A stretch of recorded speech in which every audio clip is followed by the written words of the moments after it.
we all know that Disney Plus, one of the big pieces of excitement that got a lot of fans hyped over the past couple of years about Disney Plus and the MCU on Disney Plus, was the announcement that we were getting a Daredevil Born Again series with Charlie Cox coming back as Daredevil, and of course Vincent D'Onofrio coming back to play the role he was born to play, of Kingpin. Wilson Fisk, he's so good in that role. And everybody's been very, very excited. But the two biggest cast members of Daredevil, the two biggest characters in Daredevil, other than Daredevil himself and Kingpin, were Foggy and Karen. Karen, who I believe had no less than 4 boyfriends in that series. Oh, but so did he. He had so many girlfriends. I know. What I'm saying, she scored. How many people get to say, I got Punisher, I got Daredevil. I mean, yeah, she's the queen. She's just pretty much the queen. So a lot of people have been asking, what about Foggy and what about Karen? Well, in the midst of news coming out, which we'll talk about in just a bit here, of John Bernthal returning as Punisher, also came news in the same report that Deborah Ann Woll and Eldon Henson, who play Karen and Foggy in the original Daredevil series, are not going to be in this new show. I'll read it as thus. Per the Hollywood Reporter, Wool and Henson will not be reprising their respective roles from the Netflix Daredevil series as Karen Page and Foggy Nelson in the upcoming Disney Plus series. It is unclear whether their characters will be recast for Born Again or if they will be excluded entirely from the story. The news was part of a larger story about John Bernthal coming back to play Frank Castle / the Punisher in Daredevil Born Again, making him the third actor after Charlie Cox's Matt Murdock and Vincent D'Onofrio's Wilson Fisk Kingpin to reprise their roles for the Netflix Marvel role in the MCU proper. So we are not getting, I'm not going to say we're not getting Karen and Foggy. We're not getting Deborah and Eldon. Now this is interesting because on one hand, I'm thinking to myself, how are you going to do a Daredevil like without Foggy? Yeah. Or Karen? Like some of the great hero characters have that person or persons that ground them, right? And that's why I think Foggy and Karen were both utterly fantastic, because in the Netflix series, we often see, Daredevil going too much to an edge, and oftentimes he had to be pulled back from that ledge, right? And often it was either Karen or Foggy that would do it. They grounded that character. And I just don't know how you do Daredevil without those characters. But then on the other hand, what's really interesting, that Hollywood Reporter report is saying, we're not necessarily saying that Foggy ain't going to be there, and we're not necessarily saying Karen ain't going to be there.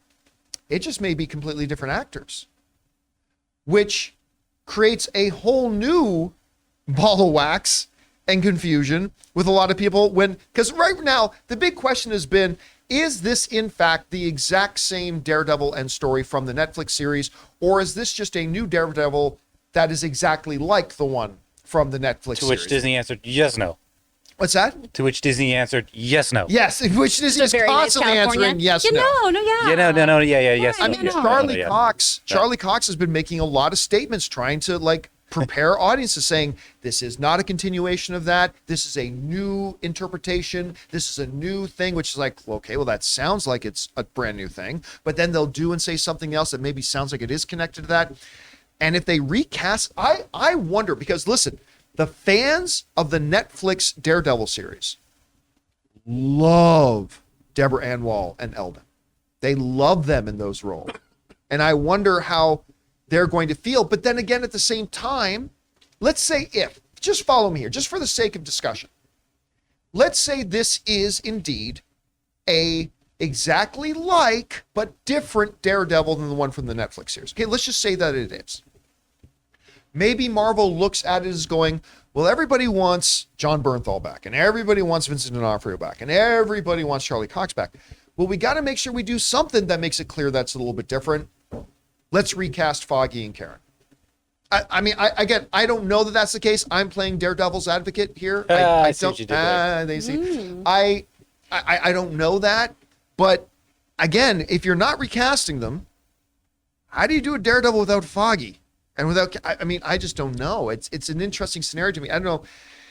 Chris, you saw this. You see the Hollywood Reporter saying they're not coming back for this series. How do you interpret that? I don't like it. I mean, because how do you bring 3 of these 5 core characters back with the same actors and then just sub in new folks? Because Eldon in particular, I love. I think he's so good as Foggy. And the dynamic, honestly, between all 3 of them was so wonderful. You believed that he and Charlie Cox had been friends for years, that they had this deep connection. You saw how much everyone cared about Karen. You saw this camaraderie between all of them. And I'm sure there are other actors who are going to have fantastic chemistry. Charlie Cox is amazing.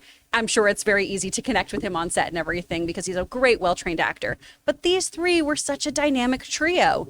And again, I just think it's odd to bring back John, to bring back Vincent, to bring back Charlie, and not have them in there. I want my avocados at law. So I'm hoping that at this point, we are just maybe going to mention Foggy. We might just say things in passing. And then maybe season 2, we got the gang back together. And maybe this Born Again story is deferring from the comics and we're really looking at, Matt on his own. Matt trying to find himself and figure out things. And maybe it is him trying to explore with a lot of that Catholic guilt and that violence inside of him. And we need to take things to a dark place. I know some people are worried this is going to be lighter fare since it's not going to be as violent, supposedly, as the Netflix show. But as we've seen in other shows, you don't have to show violence. You can heavily imply it, and it can have a really, really great delivery system.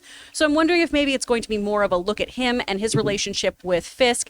And maybe by bringing in, as we're getting to Punisher, we're going to explore that dark side and maybe giving in to that more violent, less heroic side of Daredevil. Let me throw out a hypothetical.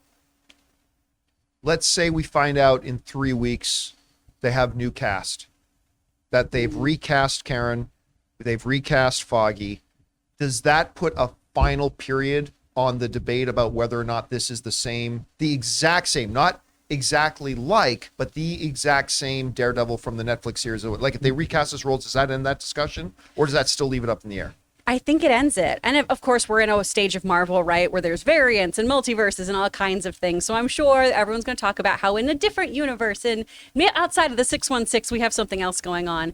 But I do think having these 2 actors removed will really, really finalize everything. All right, guys. Question is for you. What do you think about this? Were you a fan of the Netflix Daredevil series? And if so, how do you feel about the fact that Deborah Ann Wall and Eldon Henson, apparently, according to the Hollywood Reporter, are not going to be returning for this Daredevil series? Does it make sense if it's not the exact same Daredevil as the Netflix one? Is it ridiculous regardless? Even if it was different, do you think they should still be using them? Does it send a signal? Does it not? Do you think maybe they'll just tell the story without Foggy and Karen? Whatever you guys think about this and how you feel about it, jump down into the comment section below and let us know your thoughts. We want to take a second to thank a sponsor of this video, Mint Mobile. If saving more and spending less is one of your top goals for 2023, why are you still paying insane amounts of money every month for your phone bill? Switching to Mint Mobile is the easiest way to save this year. As the first company to sell premium wireless service online only, Mint Mobile lets you order from home and save a ton with phone plans starting at just $15 a month. You guys know I made the switch over to Mint Mobile a while ago. The process couldn't have been easier, and I can't believe that I am spending less than a third of what I was spending on one of the other major carriers before. By going online only and eliminating the traditional costs of retail, Mint Mobile passes the significant savings on to you. All plans come with unlimited talk, text, and high-speed data delivered on the nation's largest 5G network. Use your own phone with any Mint Mobile plan and switch easily in minutes with eSIM. To get your new wireless plan for just $15 a month and get the plan shipped to your door free, go to mintmobile.com/Campea. That's mintmobile.com/Campea. Cut your wireless bill to $15 a month at mintmobile.com/Campea.